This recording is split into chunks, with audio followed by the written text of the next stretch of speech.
আহ, এই মাসের 7 তারিখে সকালবেলা স্যার 8টা-9টার দিকে একটা খবর আছে থানায় যে একটা ইয়াং ছেলে, আহ, যার নাম হচ্ছে কাইয়ুম শেখ, তার বডি কিন্তু পুকুরের মধ্যে পাওয়া গেছে। তো সঙ্গে সঙ্গে থানা ওখানে যায়, বডিটাকে রিকভার করে।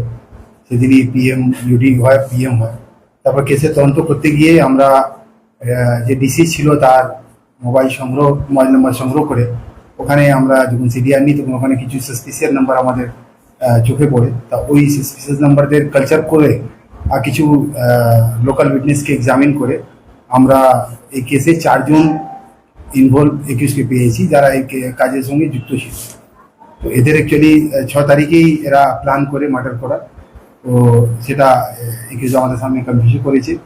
আর 6 তারিখে সন্ধ্যেবেলা মানে রাত্রির দিকে ঠিক ওকে ডেকে মাটির মধ্যে মার্ডার করে আর বডিটাকে ড্র্যাগ করে পুকুরের মধ্যে ফেলে দেয়। তো যারা অ্যারেস্ট হয়েছেন আপাতত এর মধ্যে 3জনই ওই জরুর গ্রামেরই বাসিন্দা, যে গ্রামে ডিসিজ বিলং করে ওই গ্রামের মধ্যে। আর একটা মহিলা ইনভলভমেন্ট পাওয়া গেছে, তো মহিলার নাম আমি বলতে পারছি না। উনি ওই গ্রামেরই মহিলা। তো অ্যাকচুয়ালি এটা যেটা বিবাদ সেটা হচ্ছে ওই একটা রিলেশন নিয়ে, আমার নিজের মধ্যে একটা মহিলার সঙ্গে সবারই কিন্তু একটা রিলেশন নিয়েই আর কি হয়েছে।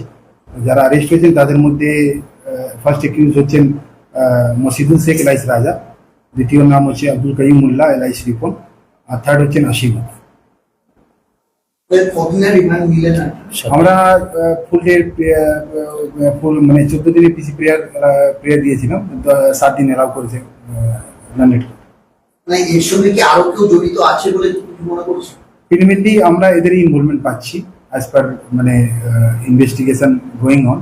তো ফার্দার যদি কিছু হয় তাহলে বলতে হবে, কিন্তু এটা যেটা আছে এই 4জনেরই ইনভলভমেন্ট আমরা পাচ্ছি।